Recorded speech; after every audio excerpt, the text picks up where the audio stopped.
Hi guys, it's Fredrina with Trinity Professional Group, and I'm back with part 2 of this week's video on infrastructure, uniformity, and efficiency, and how these all work together to get us to our next level. So on last week's videos, I spoke about your expansion, using your SWOT analysis to become a competitor in any industry, and then I also let you know that however you choose to hone in on your strengths, however you choose to capitalize on your strengths, will then help you mitigate your weaknesses, right? And so on Tuesday's video, I spoke about infrastructure, which I've hammered on from day one because I am an infrastructure consultant. I talked about how I help my customers hedge for issues. I help you think on contingencies. I help you set up processes. And then I also help you generate the KPIs for said processes, because that's how you're going to know if it's working and what needs to be tweaked and why, based on the output you receive, which is called your metrics or your KPIs, right? So for today, I'm going to go back into the last half that I talked about with uniformity and why uniformity is so important, right? So we have infrastructure first. We set up our processes. Now we're going to move to uniformity, where everyone has to follow those processes. And so I'm going to speak from a bit of my background, where I've worked in warehousing, and it seems like things are a little different, right? You have day shift doing one thing, and then you have night shift doing another. You have, under this supervisor, we do it one way. Under that supervisor, we do it another. And all of these things ultimately ended in leading up to inefficiency. It's not efficient. You don't have metrics that are able to be followed across the board. You can see a spike for one shift and a downturn for another. And then from there, you end up tweaking your infrastructure or end up tweaking your processes for something that isn't even true. The two of those together could average out, as opposed to remaining low because you're focusing on one shift, right? So we don't want to skew our metrics because we've worked so hard to get them to show us what our production is, to show us where our people need help, to show us what it takes for us to be profitable. And so when you have set up your infrastructure and you've put them in place, there's a reason why you did that. So getting from point A to Z is important for your customer, but also important for you, because you need to find at what notch or at what level, what letter, if you want to, continue to follow the analogy, at what point am I losing more money than I am making? And on Tuesday's video, I also spoke about how in warehousing or in a production-based business, you want to make sure that you're not touching an item too many times, because the more times you touch it, the more money you're losing, right? So if we have a fluid movement of our product, if we know exactly what it takes to get our product out the door, we know how we can make our customers happy, we know if we need to add a certain wrapping or shipping label, depending on whether we have a luxe item or our normal item, we've set up for all of the deviations of the product that we've created. And so now we need everyone to follow if there's a deviation needed for said product, or if there's a deviation needed for set time of production, right? So uniformity keeps everybody on the same page. And like I said, if the metrics are wrong, then you'll end up tweaking your infrastructure and undoing your process for absolutely no reason. So we need everybody on the same page, because we have to generate consistent numbers to make us a viable competitor. You cannot be a viable competitor if you don't have consistent metrics. Your metrics need to show an ebb and flow that's consistent, right? So let's say you're in a curve and your typical production is around 84 to 93% daily. That's the tip top you get. You have an 84 to 93 split.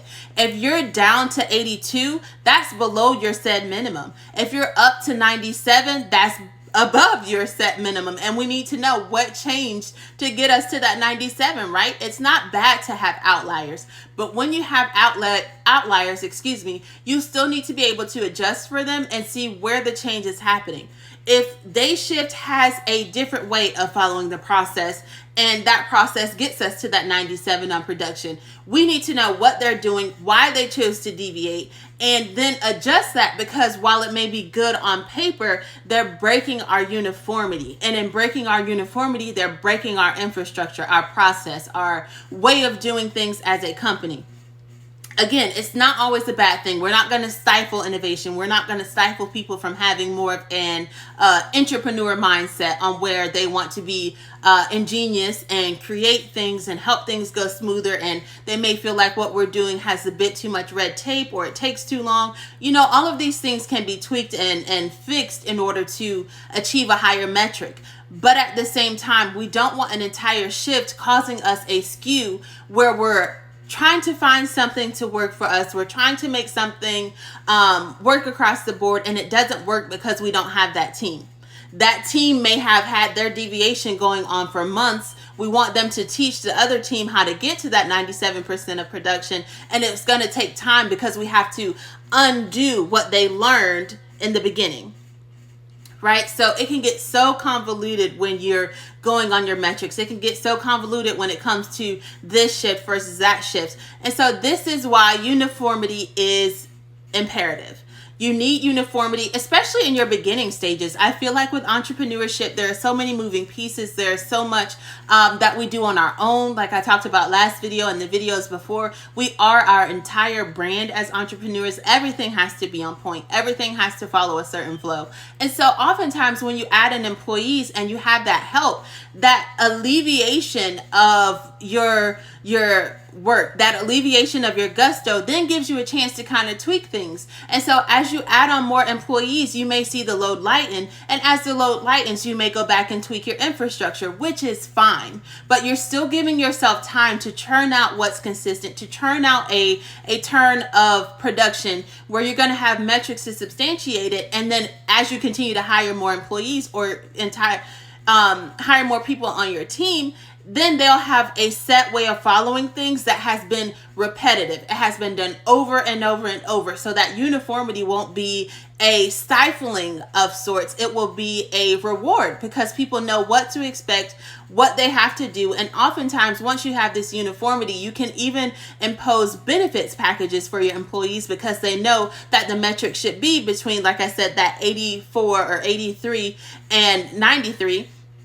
And in that curve, they know that if they're on the higher end, they get a bonus. If they're on the lower end, everything is the same. But by giving them that initiative, by involving them in the metrics, by having consistent metrics, and them being a part of those consistent metrics so long, they know how to navigate. They know what to do. And then once you do breed that spirit of entrepreneurship where people have a chance to innovate and use their genius and realize that the repetition they've been doing doesn't quite make sense when it's in the grand scheme of the business, then you can take that in because you also have metrics to back up why you were doing it that way as opposed to their slight skew on doing it a different way. So there are so many parts that go into uniformity and why it's beneficial. And then from uniformity and we get our set numbers, we build efficiency. This is the optimal level for all companies before you decide to expand. You need to build efficiency. You need to be efficient. You need to be fast, low overhead, and continue to produce at a high rate so that you can compete with someone who's already had their process in place probably longer than you have if you're looking to compete with them.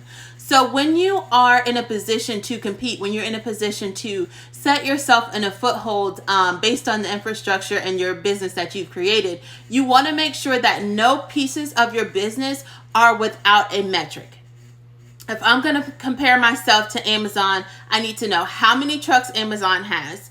If I'm in a certain district and I'm competing for Amazon, I need to know how many employees are at that location, how many shifts they have, all of these things. I need a metric for everything that I intend to compete on because trying to compete with someone on a whole may fail, whereas you can start to have little wins in between there, little bits where your retention of employees may be better, your pay rate may be better, your benefits may be better. And as you continue to chip away at these benefits, you'll put yourself in a position to compete at another level, whereas you may not be able to do it as your gross profit or your gross revenue. You've done it with your people, and those people being happy in turn will turn into that gross profit and gross revenue. So there are so many ways in business to get ahead, and it is a long game, you guys. It's not something that happens overnight, especially for those of us who are entrepreneurs and those of us who are looking to hire. It is a long game.